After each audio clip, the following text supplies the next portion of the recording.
Bien-aimés dans le Seigneur et vous tous qui nous regardez, que la paix de notre Seigneur et Sauveur Jésus-Christ soit avec nous tous. Amen.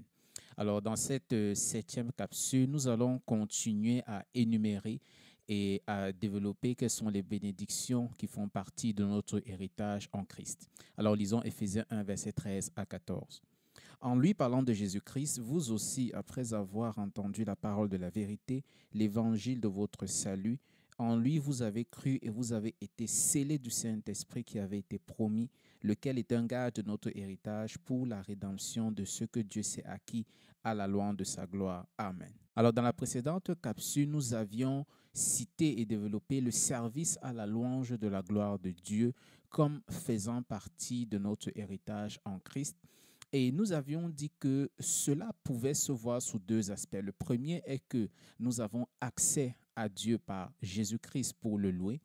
Et le second est que Dieu manifeste sa gloire en nous pour que le monde le loue par nous. Donc lorsque nous lisons le verset 11 d'Éphésiens 1, l'apôtre Paul dit « En Jésus-Christ, vous aussi, après avoir entendu la parole de la vérité, l'évangile de votre salut, vous avez cru et vous avez été scellés du Saint-Esprit. » La bénédiction donc de notre héritage en Christ qui est évoquée ici est tout simplement le Saint-Esprit. Recevoir le Saint-Esprit est l'une des premières grâces que Dieu nous donne après que nous ayons cru en lui, car c'est lui qui nous convainc de péché, de justice et de jugement selon Jean 16, verset 8. Donc, c'est par l'action du Saint-Esprit en nous que nous croyons en la parole qui nous est prêchée et que nous décidons de suivre Jésus en abandonnant le monde. Seulement, ce cadeau de Dieu, il faut le recevoir pour pouvoir en jouir. Il faut coopérer avec le Saint-Esprit ou en d'autres termes, se laisser convaincre par lui, lui faire confiance et le laisser nous transformer.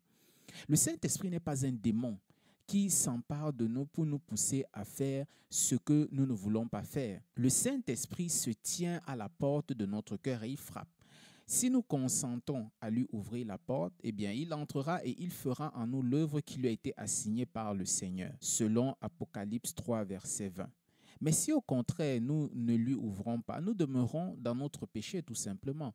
Une chose est de prier en disant « Seigneur, transforme-moi, Seigneur, change-moi, Seigneur, délivre-moi ». Mais encore faut-il s'abandonner au Saint-Esprit pour que cela se fasse réellement.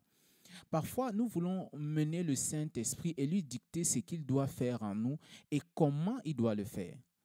Seigneur, change-moi, mais ne touche pas à mes relations.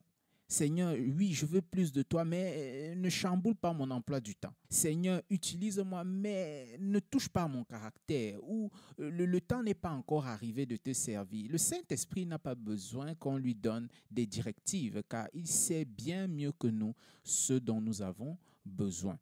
Tout ce dont il a besoin, c'est qu'on meure à nous-mêmes, qu'on soit brisé, qu'on diminue pour qu'il croisse en nous. La présence du Saint-Esprit en nous, tel que dit par l'apôtre Paul, est un sceau, une marque indélébile qui atteste que nous appartenons à Dieu. Alors, qu'est-ce qu'un sceau? Un sceau est un cachet officiel dont l'empreinte est apposée sur des actes pour les rendre authentiques ou les fermer de façon inviolable. Donc, la présence du Saint-Esprit en nous produit deux choses. La première est qu'elle atteste que nous sommes vraiment des enfants de Dieu.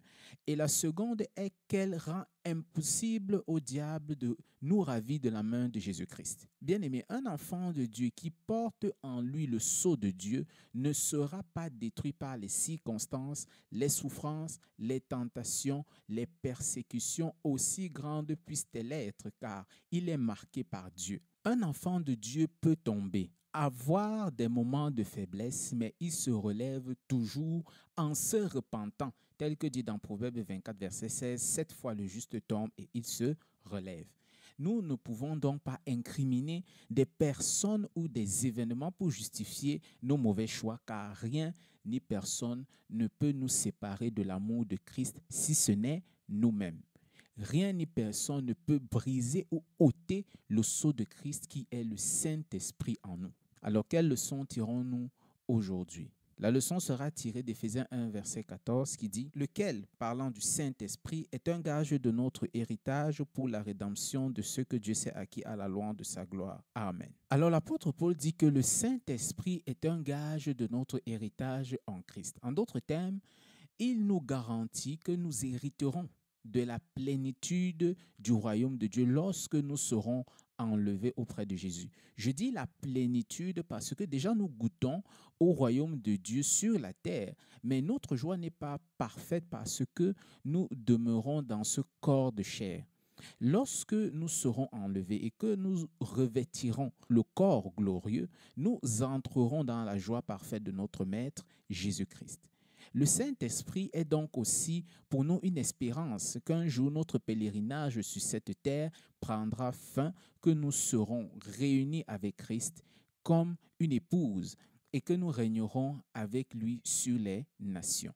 Puisse le Seigneur, par son Saint-Esprit, nous maintenir près de lui. Seigneur Jésus, nous te disons merci de nous avoir sauvés et d'avoir scellé nos vies par le Saint-Esprit.